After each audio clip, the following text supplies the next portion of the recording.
Hey everybody, this is Matt C.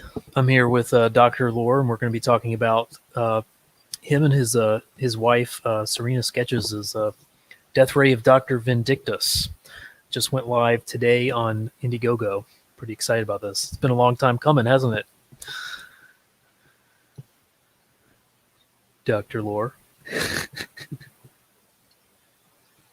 Can you hear me? Yes, I can hear you. Okay, cool. Asking you, this one's been a long time coming, hasn't it? It's been a little while. Yes, I think probably about this time last year is when we got started on this. Cool. But cool. And by the way, the artist on this is actually another guy, a guy by the name of No. Trevor Nielsen. Trevor Okay. Nielsen is the Sorry. one doing. Serena is doing the coloring. She's working as the colorist on this. Oh, But nice. the pencils Okay. and inks are being done by Trevor Nielsen. Oh, nice. So it's even bigger team. Cool. Oh yeah, there's three of us on this one. And Trevor's done a really good job. I'm really impressed with his work. Yeah, nice. So is this so this is y'all's team uh on display here? Like we're already seeing Serena's coloring and stuff like this, and in his Yes, that's yeah, right. cool. I really like the hands. And I'm a fan of hands. So I don't know if you can see it on here. I believe you can see it in the at one point in the video. oh You yeah, can see the logo. Okay, because the logo is actually done by yet another person, Bob Stone. No, I'm not talking about that the Dusk Moon logo, but the one that you see a little later on in the video. All right. yeah. I saw that on the campaign. He's a pretty big guy, isn't he? Oh yeah, can we get some audio on this? Yeah. All right. Back to the beginning, maybe. So yeah, Golden Age feel. That's pretty fun. We're definitely going with the classic. Yeah, there we go. See the Death Ray Dr. Vindictus there. That logo Yeah, that's done by Bob. That's done by Bob Stone. cool. Right. And Bob, he did the logo. He worked with on. He did logos for like Jawbreakers. Yeah, nice. And he also currently, I believe, he's doing the Expendables Go to Hell with Chuck Dixon and Sylvester Stallone. Yeah, nice.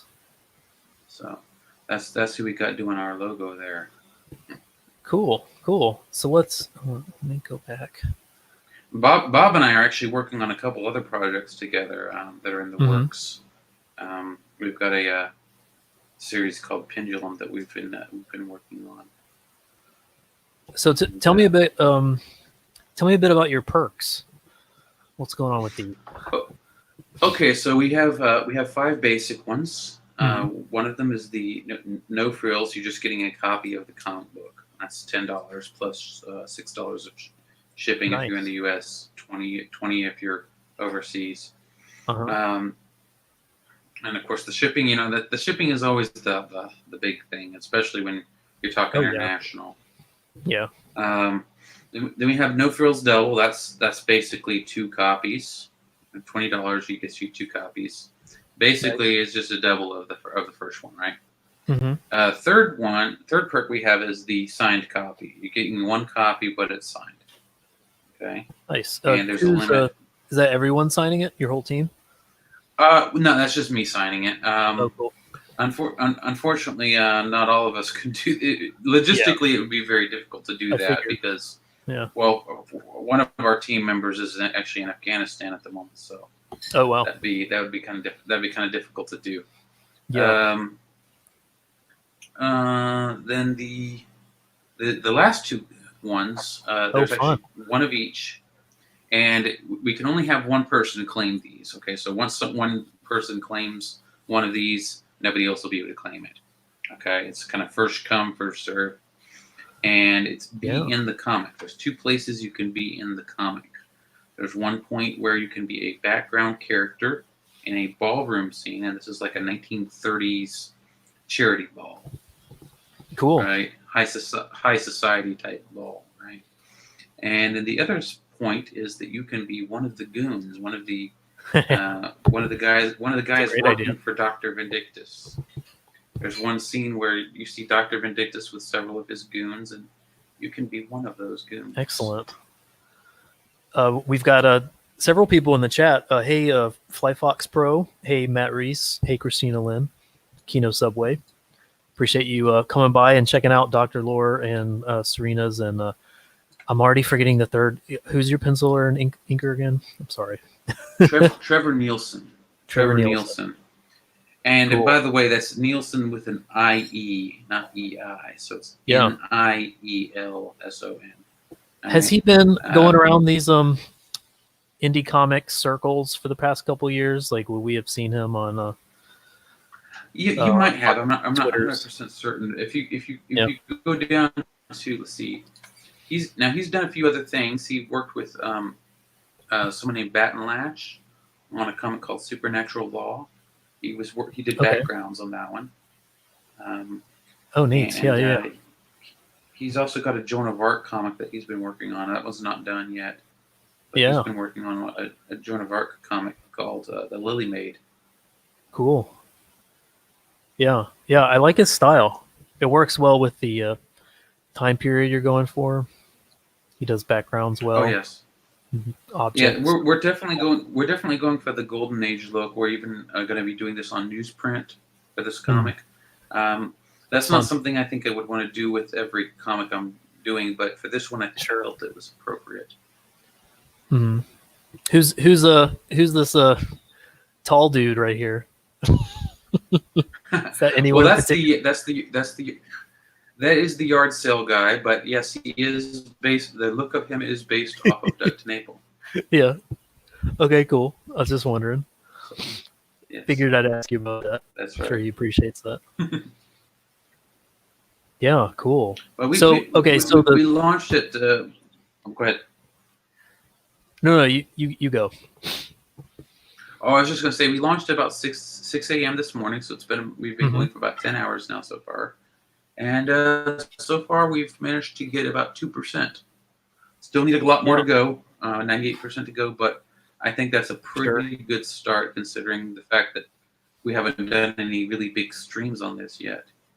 Yeah.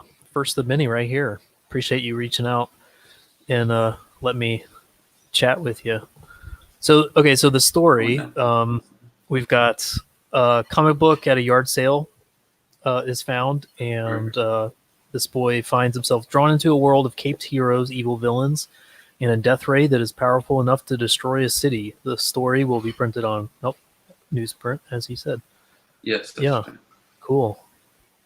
That's fun. So I'm assuming I'm hearing got a villain who's very one-dimensional, kind of in the, if you ever watch like the old Flash Gordon serials, kind of picture him, Dr. Vindictus, as being kind of in the vein of Ming the Merciless. Obviously, he doesn't look like Ming the Merciless, but that kind of persona, very over the top, theatrical. He's got his plan, and it's a little goofy, but it's going to be a lot of fun, I think. Yeah, that's going to be fun. Yeah. So I noticed, as far as the newsprint goes, I think I heard there's some good news about newsprint right now with, like, Peter Smitty was saying, I think, that his newsprint printers are, what do you call it? Necessary jobs. It's a necessary business right now because of the sort of stuff that they normally print when they're not doing comics. So I guess you probably got that worked out too, where when this gets ready to print, that'll be easy to get that factory taking your job, I guess, in printing it. Right. Now, from what I understand, from the point that the campaign ends, we have the comic ready to go, and we send it to the printer. I believe that it takes, they say allow up to 3 months. That doesn't so I mean it'll take a full 3 months, but allow 3 months from that point until they ship it to us, and then we'll get it on out to all of the backers at that point. Cool. Matt Reese on the there's a lot of things that and I'm finding this out because this is my first campaign. There's Yeah. a lot of things that go into running a campaign like this. It's not just you do the comic and then you sell it and that's it. You got to take a lot of things into account. There's various expenses. So, for instance, if we meet this goal of 5,500, that's going to allow us to print the book and get it all out to the backers. But we're not going to make a lot of money off of it. In fact, we won't really make any money off of it at that amount. So if we surpass it, then obviously we'll start making a little bit of money. But it's a big thing, and something I didn't really understand fully before I got into this. But it's still a lot of fun, and I like the idea of getting this out there and people being able to hold it in their hands and read it. Oh yeah. It's worth it, but it's one of the hardest things you can do with your free time is trying to actually crowdfund and fulfill a comic. But it looks like you guys are doing pretty well. The writing is enjoyable, though. I mean, I actually find writing to be very calming and a good way to wind down. So when I have free time, rather than watch a movie or do other or even read a book nowadays, I haven't been reading as much, although I try to. I find I sit down and I start writing. I feel compelled to write all the time, and it just kind of that's something that just kind of really calms me down. Can we play the video again with the sound? Yeah. For the audience. Yeah, I think this will be kind of cool. It's going from the beginning, maybe. I don't know if you can get the sound to come through there or not. Yeah, I think it's coming through on the YouTube side. Oh, is it? Okay. All right. I guess I'm just not hearing it on my end. But yeah, the music for this, if you guys out there can hear it, it starts off with Gershwin's Rhapsody in Blue, which is a kind of classic 1930s jazz piece. And then it moves on to a piece that's actually taken from an old B movie called Radar Men from the Moon. But it had that kind of, and both of those were in the public domain. But that second piece just really had the kind of feel that we were looking for the tone. Yeah. I really dig the art. Like I said, I like the hands. He's good with backgrounds, which I think is important. People. Oh yeah, artists. He's very good with backgrounds. Yeah. Where's the? I like this guy. Maybe he's also a bad guy. I don't know. We'll have to find out. Oh yeah. I think that's actually just a butler or something. Oh yeah. Yeah, this is going to be good. This is exciting. It's a competitive market out there right now. 2020 is tougher than 2019. Well, if you want me to, I've got some more art if you'd like to see it. Oh, lovely. Yeah. I'll go ahead and share screen if that's all right. Yeah. Go ahead and do that. And let me get to the chat. Matt Reese says Barton Lash. Christina Lynn says, I thought that guy looked familiar, talking about the very tall individual at the yard sale. Matt Reese again says, my pal Dan Connor knew Barton probably. So that's probably. I believe it is Batten actually. Oh, is it? Yeah. I believe it is Batten. Yeah. Nice. Okay, can you see the screen now? Yep, I shared it. Yep. Okay. All right. So here, of course, we see the death ray, which I believe we already have on the site. So if you're going to the link in the site, you'll be able to see this. Here we can see a page from the comic. Nice. This is not completed. It's been colored and everything, but we don't have the word balloons on this yet. And this is where the kid is at the yard sale. He's kind of bored because there's not really anything there. But the guy at the yard sale says, "Hey, I got a box of comics." So now he's looking through the comics to see if there's something that interests him, basically. Nice. And this will be where he finds the comic, right? Mm-hmm. Okay, and of course here we got some promotional image. This is actually kind of a combination of two different images that you'll actually see in the comic. One is of the Cloaked Avenger springing into action, and then the other one is is Dr. Vindictus himself brandishing his smaller version of the death ray, which he calls his vaporizer. Matt Reese in the chat says that death ray is awesome. All right. So, now, are we talking about the little one here or the big one? That's true. Yeah. Not sure which one. We talk about we talk about the little one or the big one or both. He says he's got to dip out. See you later, Matt.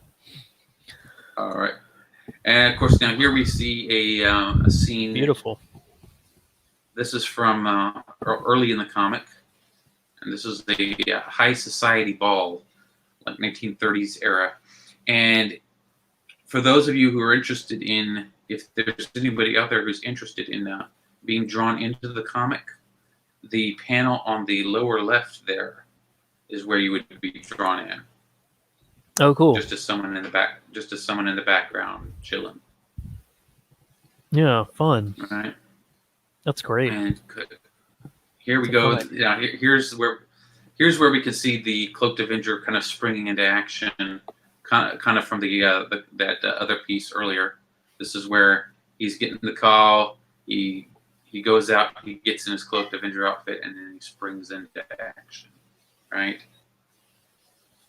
And that's great. This one here is not something you'll actually see in the comic. It's more of just a promotional image, but it's kind of like perhaps what another adventure within that world would look like, right? Yeah, the colors are really nice. They're simpler, they're bolder. They really capture that classic Golden Age feel, which I like, and it lets the ink work shine. The more detailed ink work. It's really good job from Serena there. Now, I've got a couple other images I'd like to show you. Now, this is not from our current project, but from another one that Serena and I are working on. And this one is going to be, I'm writing it, and Serena's doing all of the art, pencils, inks, and she'll be coloring it.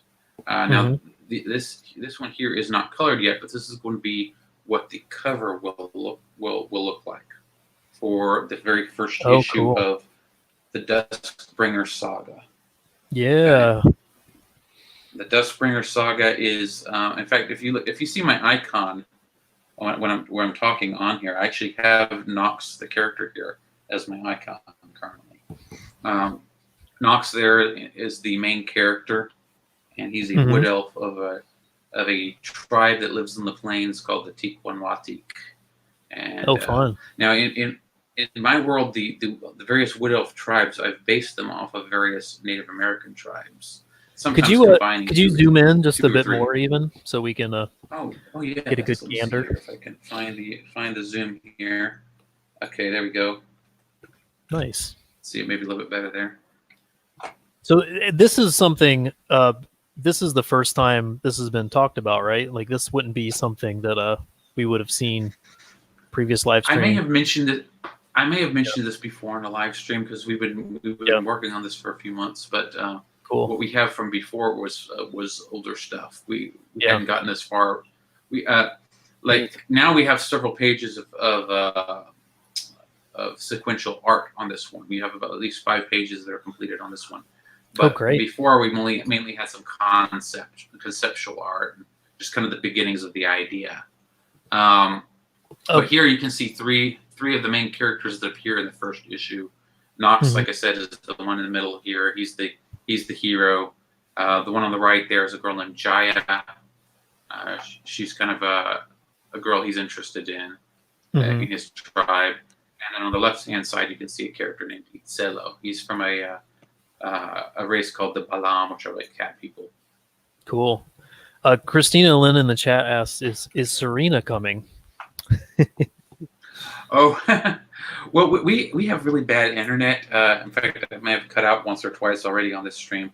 We've got really bad internet here, so it's kind of hard for us to do a stream where both of us are on it at the same time. because the internet's not really able to handle it very well here where we are. We're hoping to remedy that in the near future. Sure. But yes, I'm hoping to get Serena on a future stream. It's one of the nice things about having a team is that you can cover more bases. You know, you can do more live streams concurrently, which is nice. Different personalities, you know, can kind of now here you can kind of here you can kind of see how the Dustbringer saga might look when it's colored. This is just a page that kind of gives you an idea of what some of the villains might look like. You know, so here you can see a member of the Giwa race, which are snake people. Give us another zoom. You gotta see this. This is Here we go. Stuff. Okay, so the snake people they're called the Giwa, and above basically from the waist up, they're humanoid like except for having the snake heads. But below the waist is just a long snake body, right? And then kind of back behind here, you can see one of the dark elves. They're called the Acer. In this world. And then here's an ogre, and we can see some ogres and orcs and more dark elves. Actually, this the one here in the front is an orc. All right, and the orcs are red skinned. The ogres have kind of more of a greenish gray skin to them. Love the sepia approach. Is this now who's penciling this? Oh, Serena's doing all the work on this one. This is all her work from beginning to the end. Beginning to end is all her. And this is going to be a total of 10 issues. Oh, here we go. Here's this is Nox, the main character. This is his brother Atu Luihan. He's not a very nice guy, I wouldn't say. He doesn't like Nox, kind of mean to him. And I wouldn't call him particularly a villain, but he's definitely an antagonist type. Yeah. And it just at this point he's hunting Nox because they're fishing, and Nox has only caught 2 small fish, and he's saying, "Look how many I've caught in this amount of time it's taken you to catch those 2 little minnows." Yeah. So you guys, you're going to be launching this. This is like project down the road after you're done with Dr. Vindictus. Yeah. Cool. Yes, and here's character design for Nox, the main character. That's really cool.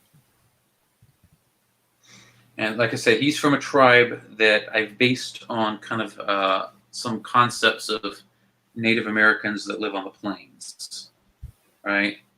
Mm-hmm.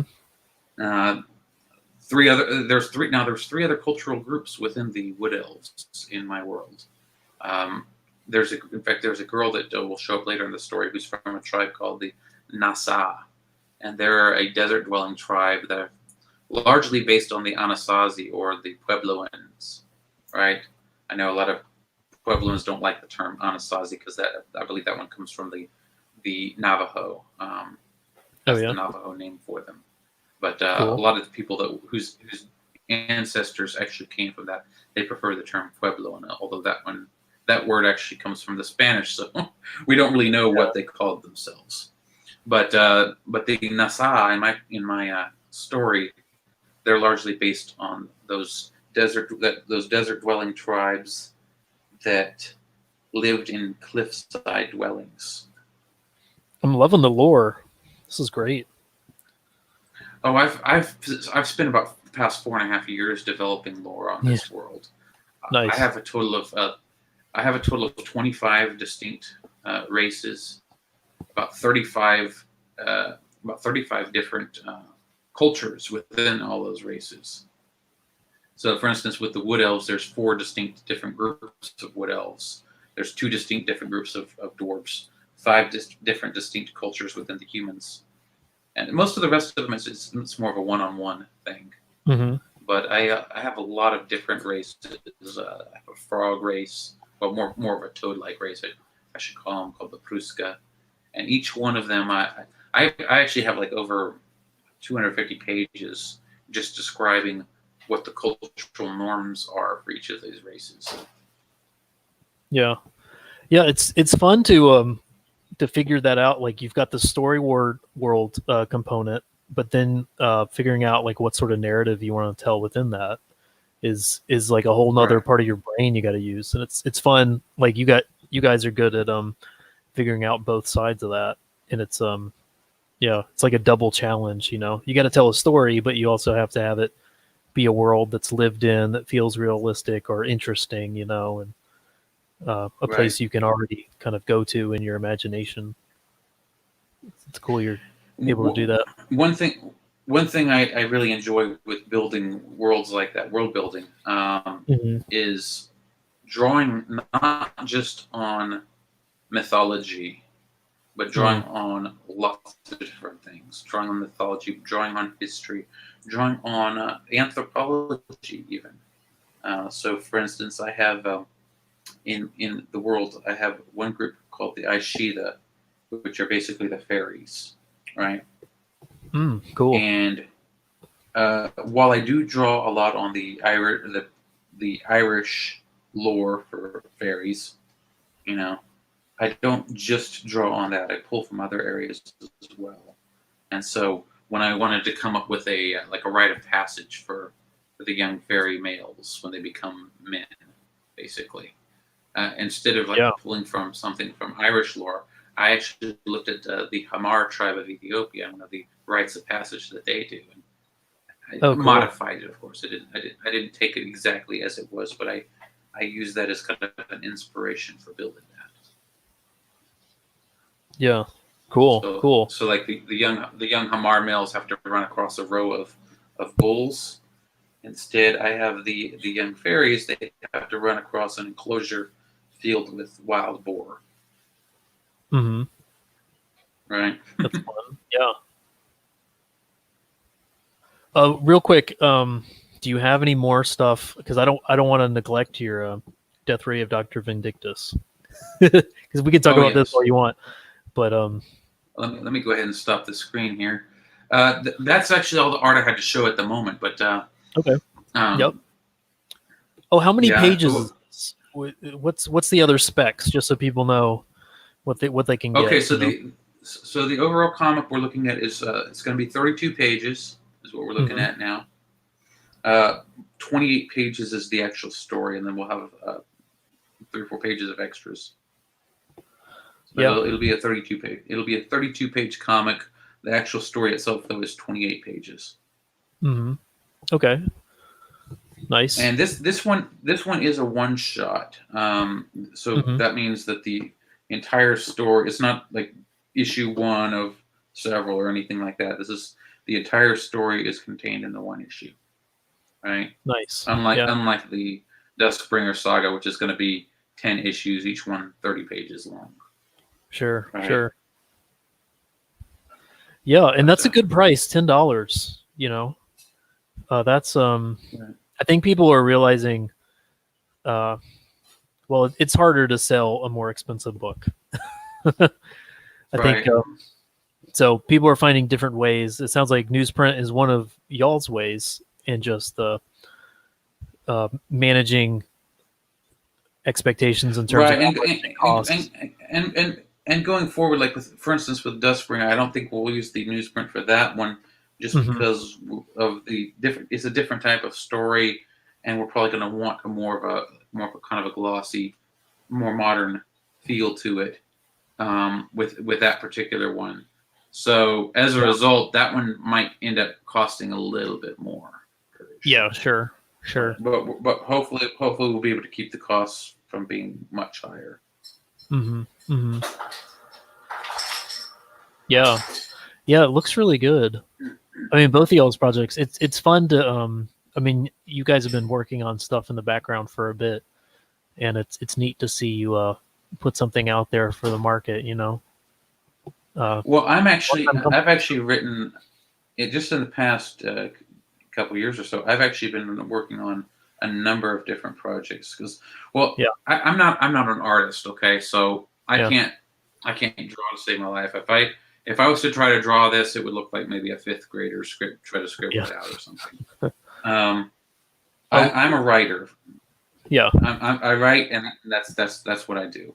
I can do the lettering. I've been practicing with that, and I think I've gotten okay at that. But as far as doing actual art, I can't do that. That's not my skill set. But one thing that I have been doing a lot, though, is I've been doing a lot of writing recently. And within the past couple of years, I've actually pumped out probably about a dozen different comics or comic series where I've actually written the script for. Now, that doesn't mean that they're available yet, because the art obviously takes a lot more time than writing the story. Yeah, unfortunately. Right? Yeah. That's unfortunate. Yeah, that is unfortunate, but it's just the reality of the situation. It's natural. Right? Yeah. And, Christina Lynn, hold on. People are interested about your Dustbringer. Now that you've shown that. Oh, okay. Do you have a plan about when you want to launch that? Is there any kind of calendar date or? Well, right now, Serena is putting that on the back burner at the moment because of the fact that she's doing the coloring for Death Ray of Dr. Vindictus. Sure. Right. Which should be done by the time the campaign is done. Mm-hmm. Right. So come the end of the campaign, beginning of the summer, the plan is for her to get back on to Duskbringer, and we're hoping to have the first issue of Duskbringer ready to launch in the fall. Yeah. Of course, like all plans, you never know what's going to happen to mess that up, but that's what we're hoping for right now. Okay. Yeah. And I believe, based on just how these things go, we might be able to start, once the first issue comes out, we might be able to start putting out issues about every 6 months. That's the plan. Cool. And maybe even getting that down to 4 months at some point. But again, that's best case scenario. Mm-hmm. Sure. But seeing as there's 10 issues, it will probably take several years to get all of them out. So we're looking at maybe a 5-year plan to get all of them out, maybe 6. All right. But I have all the story is written, though, for Duskbringer. The whole complete story is written and mapped out. It's a total of 10 issues, very epic, and I think people will really like it. And of course, once all the issues are out, we'll probably try make plans to do a omnibus issue too that has all 10 issues in it. Yeah, nice. Christina Lynn's excited. She says, "Oh, cool." I'm saying the same. So, yeah. But and now Duskbringer also is just one story within that world that I've created. Cool. In that fantasy world, I've mapped out several thousand years worth of history. Yeah, right? Nice. And Duskbringer is coming in at a point right at the end of the first age, and where the first age ends and the second age begins, basically. Mm-hmm. It's kind of at that point. All right. Nice. And the way I've got it mapped out too, it will allow for different types of stories all within the same universe. Because in the first age, we've got a technological level that's kind of more in line with Lord of the Rings. It's very high fantasy. You've got swords, you've got bows and arrows, things of that sort, spears. Yeah. But then as the second age progresses, we'll start seeing firearms and steam power, and so there'll be kind of a bit more steampunk fantasy that you'll be able to see going into the second age, and as the second age progresses, and so on. And then by the third age, the technology will have progressed to the point to where you'll be able to see some more cyberpunk type fantasy. Yeah. So we'll be able to do all those different types of fantasies at different points within the history of this world, but it'll all tie together. Yeah, that'll be exciting. Nice. Yes. Yeah. So it sounds like you've got for Dr. Vindictus, you've got other streams you're planning on getting on in the future. Is anything settled yet you want to announce or anything? Well, Doug Tenaple has said he's going to have me on his show. He hasn't told me yet when, so I'm waiting to hear back on that. That'll be a boost. But I should be should be going on his show soon. Mhm. I'll be going on Narwhal's show Oh, on the great. 9th. So next Thursday I'll be going on his show. Wonderful. And I've been able to go on a couple shows already. About a week or so ago, I think it was, I went on Indie Volt. I don't know if you guys are Mhm. familiar with that one, I think but I've heard it. I went on Yep. Indie Volt. I went on the Nice. Indie Volt podcast, and they said that they want to have me back on too after the launch. So I'm Yeah. looking to maybe going back on their show again within the next few days. Mhm. Creepy Little Book. I also went on his show as well, Oh, and nice. he wants to have me back again too after the launch. So, Yeah. and of course, now that we've launched it, anytime now. So we'll see. Yeah. I don't have those settled as far as the actual dates, though. Yeah. Sure. Sure. Well, that's The only more. date that's settled at the moment is Narwhal on the 9th. Mhm. That'll be in the afternoon, I believe, around 6. That's Central Standard Time, by the way. Mhm. Okay. Very nice. So that's more chances to catch you, and maybe Serena too. Yes. We got fans in the chat looking to hear from Serena. So if she ever wants to. All right. Well, maybe we can both sit down together and just kind of share the mic at some point. Yeah. Yeah. That might be an option. Man. Yeah. I This believe is today looking she was feeling a little tired, so I didn't want good. to Oh, sure. press her to join me and all. Yeah. Yeah. Yeah. Yeah. Well, this is cool. It's exciting. I mean, I'm still really thrilled by the energy that we see on Indiegogo with the different options that are out there and all these creators jumping in. So it's cool to see you guys jumping in on this as well. Oh, and if we could share this link here too. I don't know if anyone who's watching has had a chance to actually go on to the Indiegogo itself. I don't think I've posted the. Here's the link I'm sharing with you. If you can, I don't know if you have the ability to go ahead and Yep. post that into the chat for the Of course. for the YouTube. That way everybody can go there and check it out. But yeah, like I said, this is one of many different projects. I've got 2 different things I'm working on with Bob Stone, the guy that did the logo for this one, by the way. I'm working on a project called Pendulum with him, and another one called Dice. Nice. Both of which are kind of superhero, secret agent type stories. Yeah. Very nice. He may also be working with me on another one shot that based on a short story I wrote called Dragon Hill, which is depicting a futuristic war with mechs that's in the mid 22nd century. Oh, cool. Love it. I've got another one called Alzheimer's Saga that I'm working on, possibly with Jesse White. I'm waiting to see what happens with that one. And then I have one called Darkness, which is kind of almost a horror sci-fi type story. That one, Matthew Weldon has shown some interest in illustrating.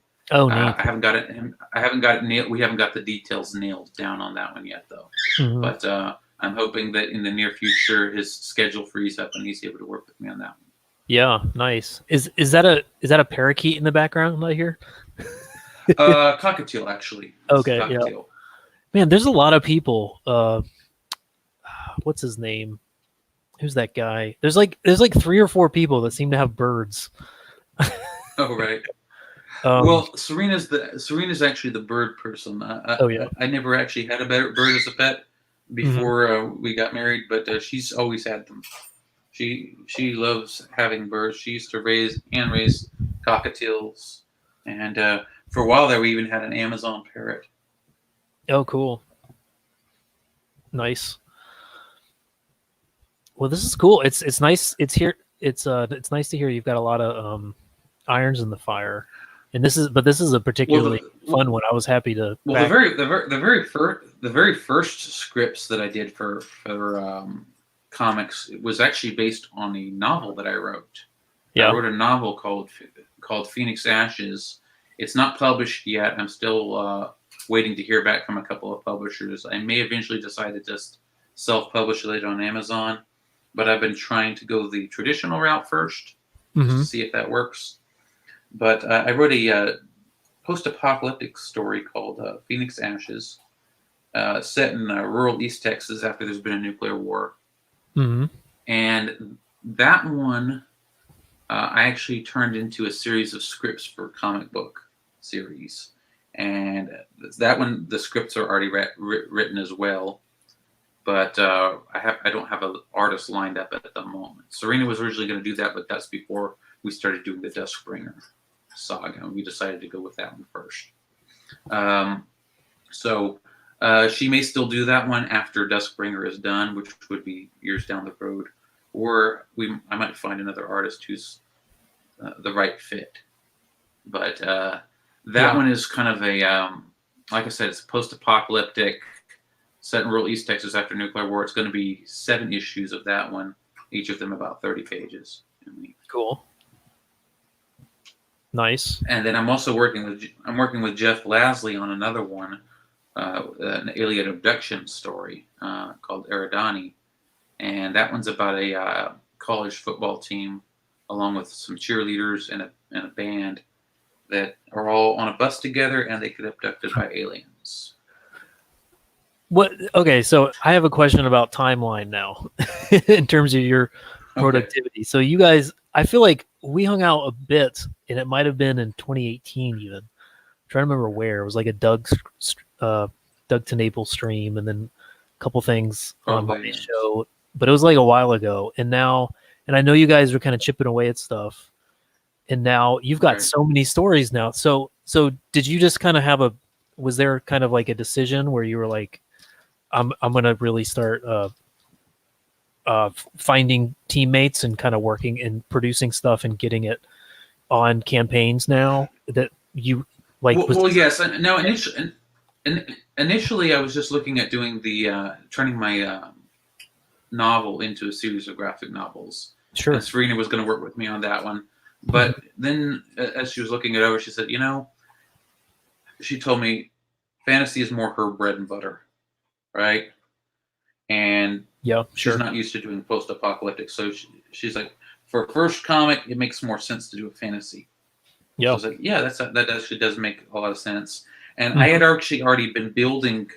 I had already kind of been doing world building at that point for about 3 years or so, almost 3.5 years at that point, on my my Anaheimer world, right? And so I was like, I had this idea for a story that was going to be set during that time period, but it was kind of more just a germ of an idea. And she told me she wanted to do a story with an elf as the main character, a wood elf. And I was like, well, how about we do it in my world? And she said, that sounds good. So I started fleshing out the story she had some ideas too, and we kind of worked together. I mostly wrote the story, but some of the concepts were hers as well, including the name of the main character, Knox. That comes from her. And then it just kind of went from there. Initially, we were going to call it Dawn of the Duskbringer, and it was just going to be 4 issues. But then I had an idea for how to continue the story beyond that, and started writing another series called The Duskbringer War. But then I decided, it'd be better to just put it together because it's kind of a continuation. It picks up right where the other one left off. So we decided to just call the whole thing the Duskbringer Saga, and it ended up being 10 issues before I knew it. Nice. And the same goes. And at one point, I thought it was actually going to go to 12 issues, but I was able to condense down some things in the story to make it fit in 10. Yeah. And so this is happening at the same time as you delving in with other teammates and working on.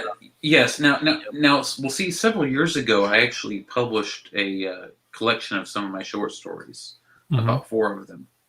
And so around that time that I was doing this, I thought, well, I could convert some of those short stories into scripts for like one-shot comics. And so I started doing that. And then I want to say it was sometime around February or March of last year, I started reaching out to various artists on Twitter and asking them if anyone would be interested in working with me on doing a one-shot. Cool. Right? And I had a couple people come back. Some of them, ended up not being as promising as others. And then I know there was at least one that agreed to work with me, but then kind of dropped off the face of the earth after that. So Yeah. but It takes like months to really find your Trevor. team.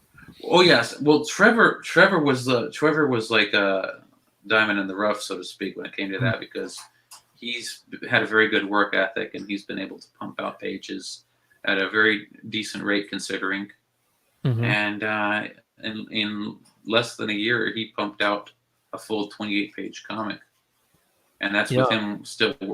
That's with him working full time too. So, Oh, nice. I'm very impressed by that. Oh, so does that mean so his part is done then? I guess so. We've got the comic drawn. We just Yes. need it colored. Is that the case? The entire comic is drawn, including the cover. Nice. About a quarter of the comic, I want to say, is already colored. Mm-hmm. So we Well, have about fantastic. I That's want to good say news. 6 or 7 pages out of the 28 are colored, and but all 28 pages and the cover are all drawn. Well, wonderful. Yeah, I think there's a trend towards, which is just natural as people, we're competitive in this Indiegogo market. So there's going to be a trend towards people putting out stuff that's more and more finished as we go along. And it's nice to sound like, it sounds like y'all are ahead of the curve and you've already got most of the comic done, so. Well, I'd seen a few campaigns where they only had 2 or 3 pieces of art at the beginning, and no finished pages, and they do the campaign, and then it's successful, but then people will have to wait like a year or more to get the comic. And I mean, if everyone knows that it's going to be that long, that's fine. Yeah. But at the same time, I wanted to make sure that we were closer to the finish mark before even launching the campaign. Definitely. Right. Definitely. And so you guys, you said that your timeline is 3 months estimated. Is that right? Well, that's from the point when the comic is finished. Yes. Okay. Now for the campaign, we're doing a 2-month campaign, 60 days as opposed to 30. Yep. And the reason I wanted to do that is because I've noticed that there's been a couple times when there was a campaign that we really wanted to back, but for whatever reason, money was tight, whatever, we couldn't at that moment in time. Okay. And then when we had the funds and could have backed it, it was already closed, right? Yeah, sometimes 1 month just isn't enough time. Right. So there have been a couple campaigns like that, and I was like, well, what if there's someone out there that maybe they can't do it during the first 30 days, but they could in the second? Yeah. Right. That's why I wanted to give the campaign a little bit more time. And of course, if it's the way that we got it set up too, if we meet the goal, then it'll go into in demand and people still be able to order it. Yeah. Right. So. Yeah, this will be great. Yeah, I think for people, I wanted to make sure that people would be able to order it if they wanted to. Yeah. Without being constrained by that time crunch. I think if you're in the maybe top 10 creators on Indiegogo, you can afford to restrict things somewhat. But I think for the average creator, like y'all and myself, I think you need to maximize your availability, just to make sure that you can fund, and right. Yeah, it takes a lot of pounding the pavement, and it takes more than 30 days usually to do that. So it's good that y'all have that managed expectation. Yeah. Right. Yeah. But I'm pretty excited about this, and I'm hoping that this is just the beginning. And if this campaign does well, my plan is, well, I mean, if the campaign is successful, be honest, okay? Let's say we meet the goal, but only just, okay? Sure. We will get we will be able to get the comic out to everybody. They'll get their comic in a timely manner, hopefully sometime this fall. Yep. Right? Because, honestly, 3 months, we're looking at, best case scenario, August, is when we start sending it out. But, it could be September, it could be October, A lot of that depends on how quickly we get it back from the printer, right? Yeah. Mm-hmm. But let's say we just meet the deadline, right? We just meet the goal, rather. Okay, Yep. we will be able to get the comic out to everybody, but we're not going to really be making any money off of it, right? But my goal is that if we do surpass the goal and we actually make a little bit of money off of this, I want to turn around and invest some of that money into making some of the future comics a reality, right? Yeah. Maybe being able to because hiring an artist. Serena is an awesome artist, and we're doing the Duskbringer series together, but she's only one person. Mm-hmm. She can't do Duskbringer and all these other projects I've written. Yeah. Right? Yeah. So my goal is to be able to make enough off of this that I can turn around, hire more artists to make some of these other comics a reality. Yeah. And I think that would be very fulfilling. Even if we don't get to the point where we're actually making a living off of it, I don't have illusions about that we're gonna get to the point anytime soon where we're doing as well as Ethan Van Sciver or Doug Knable. If we did, that would be awesome. But we don't have that kind of name recognition, at least not yet. Yeah, I think there's space in the indie market for just a handful of those people right now. Right. But hopefully it continues to grow. And one of the key things I think for helping the indie market to continue to grow is offering stories that have a greater and greater variety of subject matter and content and genre that they're drawing from, because there's a lot of people who just say, you know what, I like this idea of indie comics, but I'm not into a frog book or a worm book, or you know what I mean? Like, but maybe I'm into a golden age era caped adventurer story, Yes. Like this can bring and them another thing too that I think is going to be really impact the industry too. And I'm not saying this to gloat or anything, but Marvel and DC are really not doing very well right now. Yeah, it keeps getting worse, unfortunately. And it just seems to be getting worse for them. Now, I'm not saying as far as, obviously Marvel's doing well as far as movies go, but I'm talking comics here. Yeah. Right? When it comes to comic books, the comic book area, the DC comics, the Marvel comics, they're not really selling the way that they used to. Yeah. And I'm seeing that market starting to get less and less, Yeah. Yeah. And as that happens, there's still going to be people that want to read comics. Maybe not as many as they were 10, 20 years ago, but there's still going to be a market for it. And but as DC and Marvel take up a smaller amount of that market share, I could see indie comics getting a little bigger. Yeah.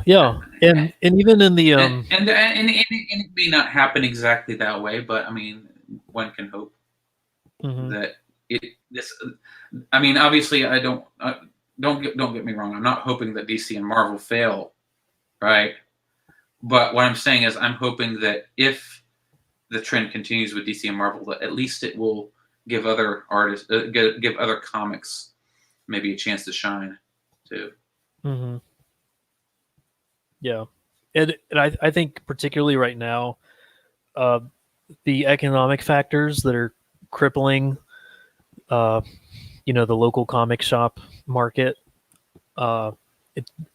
like you say, like it's not going to cripple people's interest in escapist storytelling by any means. Like you hear about the Great Depression and how people still went to the cinema, they still bought novels, they still enjoyed entertainment, and a lot of times there's a crucial need for that in kind of difficult real life situations. People still have some money and they're going to find ways to celebrate the things that really put a smile on their face, even if it's just like a nice fun diversion or a beautiful well put together fun 28-page story newsprint comic, that's only $10, which is a great Right. deal. So I think it's a great time because a lot of people are thinking, is this a bad time to be launching a campaign?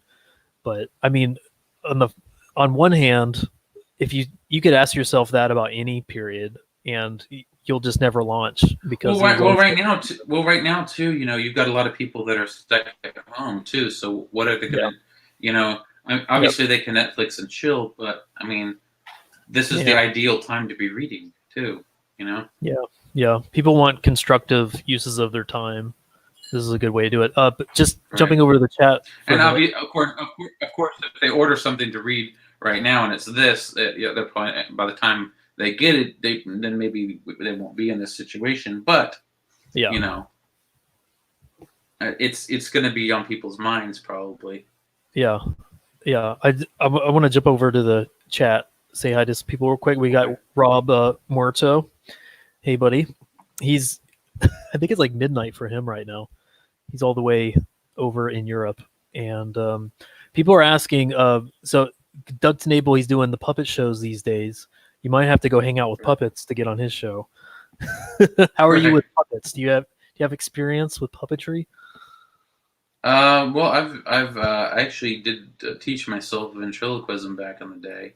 Oh yeah, about 20 years ago. So I can do some ventriloquism. I actually used to have one of those like what do you call them? I forget what the name is. It Howdy Doody? The classic puppet from the 50s. The little redhead. I used to have one. I used to have one that was like patterned off of that, and it was an actual full puppet. You could control the mouth and the hands and stuff. And I used to mess around with that a little bit. Okay, if you you don't still have that guy, do you? Oh no, I haven't had that in a long time. This was probably 20 25 years ago. This is back when I was a teenager. Yeah. I'm 41 years old now, so. Well, that might be a fun way to double up on his show. Just a suggestion. If you sold Death Ray of Dr. Vindictus while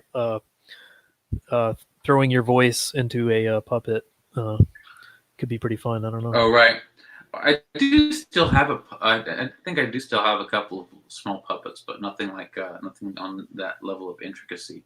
Yeah.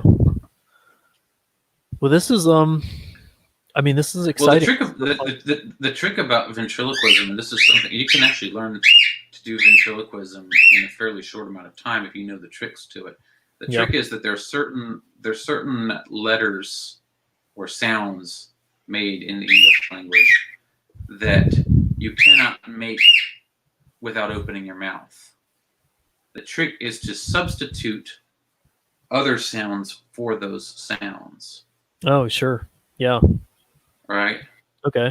So for instance, you cannot make the M sound without opening and closing your mouth. But you can do in, right? So instead of saying mouth, you say mouth. Yeah, mouth. Use an N instead. But the thing is, if you're doing it quickly enough and you're moving on from that point, some people might not pick up on it, Yeah. Yeah. And then there's other sounds that you do substitutes for, right? Yeah, I'm sure. Yeah. Yeah. Well, okay, we're coming up on an hour, and I think we've gone through everything. Is there anything else you want to let us know about this particular campaign? I'm sure you'll have other things to talk about with Narwhal. Sure. Which will be fun. Yes, well, I'm just looking forward to.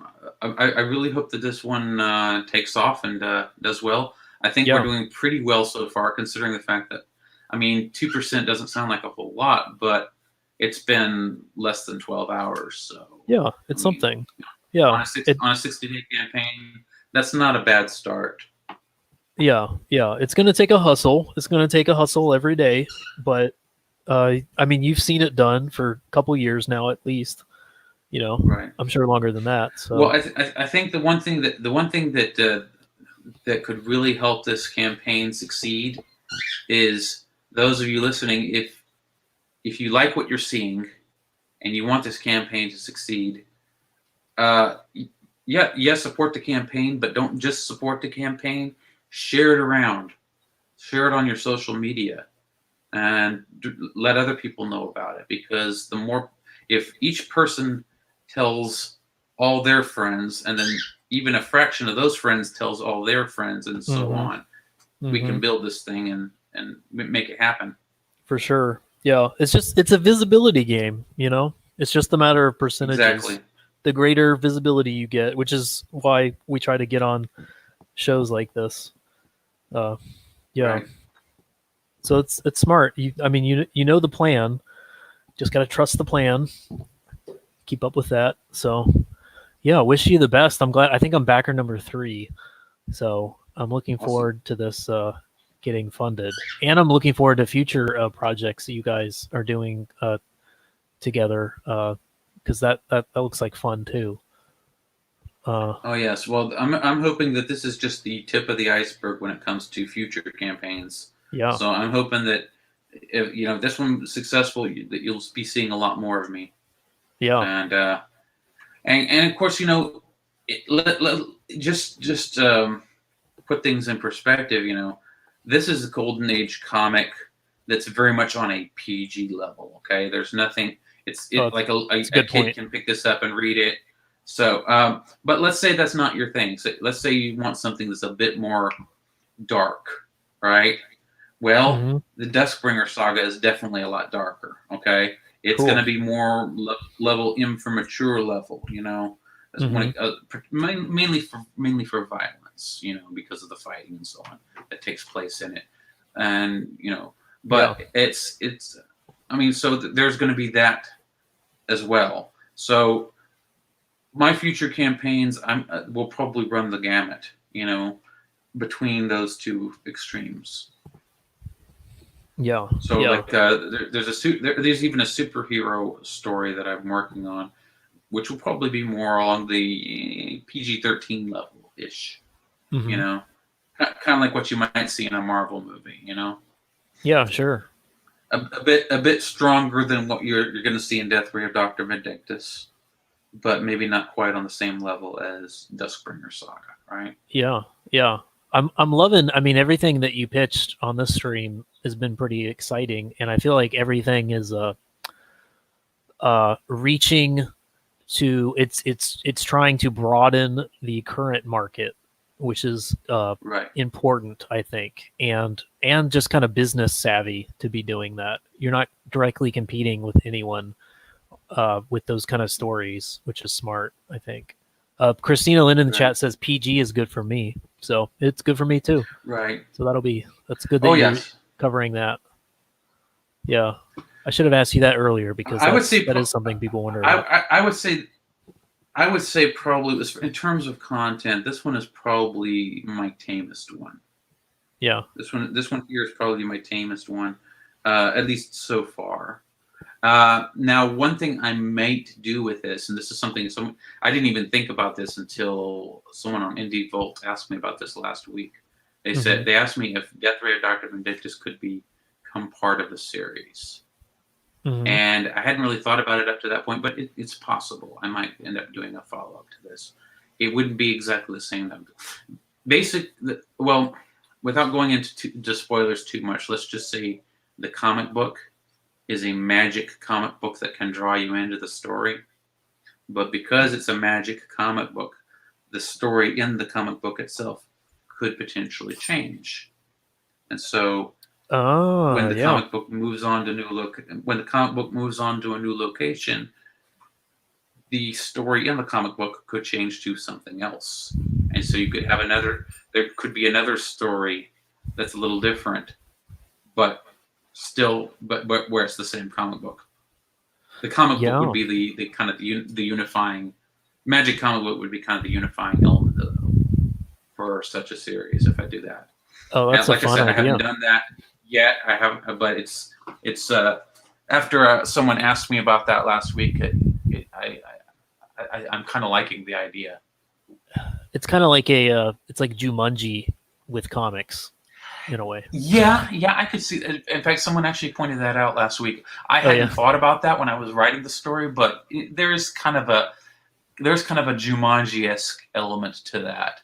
Yeah. The difference being, of course, that instead of players in a game and being pulled into the game, it's readers of a comic being pulled into the comic. Yeah. Yeah. And that's not entirely a new concept either. I believe there was a film which I believe might have been based on a book as well, called Ink Card a few years back, 10, 15 years back. Ink Card, yeah. Where it was characters Brendan being Fraser readers of was a in novel that. being Yeah. It was like readers of a novel being pulled into a novel, I think it was. Yeah. I remember correctly. I think that's I only ever saw the movie. I only ever saw the movie one time, but I don't remember all the details about it. But yeah, it's like I said, it's not a new concept. Everything that's been done, there's nothing new under the sun, so to speak. But just because something is similar to something in the past, that doesn't mean it has to be exactly the same, right? Yeah. No, so the idea of storytelling is to take ideas, even if they've been done before, but tell it in a new way. Mm-hmm. Right. Yeah. And sounds like you're doing it. That's my goal. I enjoy telling stories and I enjoy writing. And I'm also hoping too that if these comic books become successful, that it will also generate interest in novels that I write as well. Because I really see myself more as a novelist than a comic book writer, to be honest. But right now I'm thinking I can write a lot more comics in a shorter amount of time than I can write novels in that same amount of time. Right? Yeah. So I pump out several comic books, then go back to working on the novel I've been working on, right? Yeah, sure. And I have, like I said, I have one completely finished novel, which is the Phoenix Ashes one. I have another novel that's in progress. It's not completed yet, but it's kind of in the alternate history genre. The concept of alternate history. Well, really, there can be two different types of alternate history novels, right? One type is someone goes back in time and changes something, and it causes an alternate timeline, right? Another one is just, what if at this one crucial point in history, this person had made this other decision, right? And this had happened instead, right? The one I'm working on is kind of one of the former. It's someone goes back in time. It's time travel. Although the time travel itself is not an ongoing element of the story, it's the initial catalyst to the story, right? Because and it's called the novel is called Tempest at the Gates, and the premise to that one is someone goes back in time and gives modern weapons and technology to the defenders of the Alamo in Texas in 1836. Oh, cool. So it's like, that sounds fun. What if using modern weapons, Davy Crockett and the defenders of the Alamo actually ended up winning at the Alamo? Right. And how not only how might that have affected Texas history differently, but obviously there would be a snowball effect. How does that affect Mexico? How does that affect the United States? How does that affect Canada and Britain and various other places? Because if something like that were to take place, it wouldn't affect just the local place where it happens. Yeah. And so I try to take all that into account. But it being set in a kind of a historical period, there's a lot of research involved in that, and making sure that certain historical details are correct in the way I portray people. And that's one reason why that one's been taking a while. In fact, I started on that one even long before I started on the post-apocalyptic story. Well, that'll be cool. Well, maybe you can post-apocalyptic one quicker.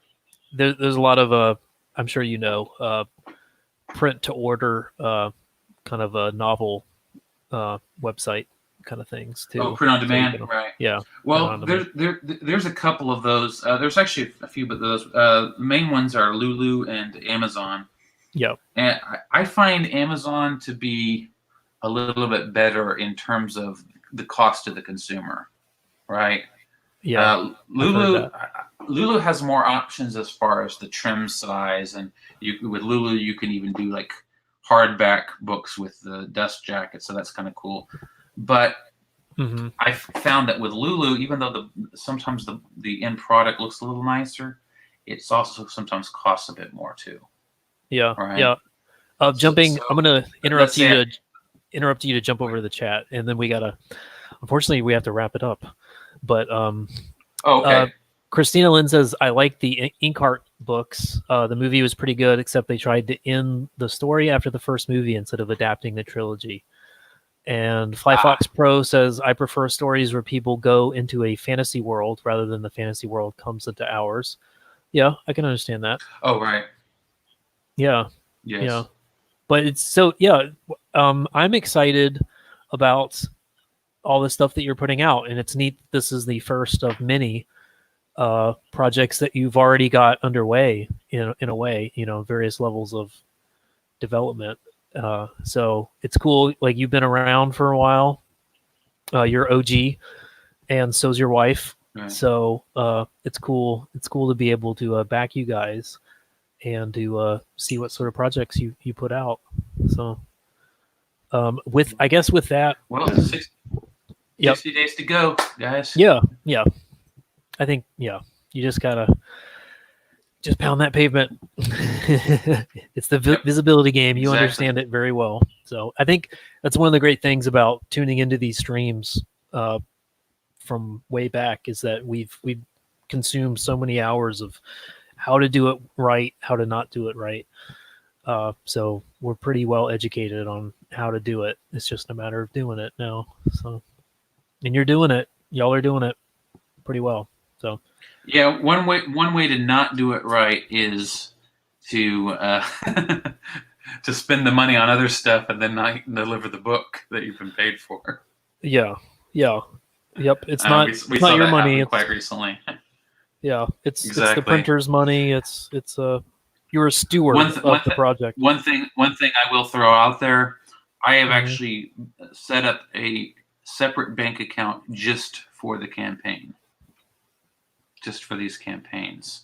Yeah. And so my pledge is that the money that goes into that account doesn't get used for anything else until the whole campaign has been fulfilled. There you go. Yep, that's another way to do it. I'm doing the same thing. So I think that's going to be the norm for most smaller creators going forward, is emphasizing that level of transparency, because people don't want to. They want to feel like you've minimized risk on your end so that it's a safe investment. That has to be clear nowadays. Right. So that's smart of you. Yeah. Another thing is we're doing the fixed funding. So if we don't meet the goal, everybody gets their money back. Yeah. Yep. Money back guarantee. That's good too. Yeah. Right. Yeah. Well, okay. So, anything else before we wrap it up? Because this has been a good stream. I think it'll be the first of many for you, something that you can point people to. But have we missed anything? I can't think of anything else at the moment. Yeah, cool. Flyfox says some are better stewards of these projects than others, it seems. It sounds like you're one of the better stewards. I'm sorry, I'm sorry I didn't catch that. I got a little bit of lag on my end. Oh, sorry. He said some are better stewards of these projects than others. And I'm going to count you guys as one of the better stewards already, it sounds like, because you've planned this out well to minimize that sort of risk that we're talking about. Don't want our backers getting burnt for sure. So exactly. So you're doing a good job. And it's just common sense. You don't want to.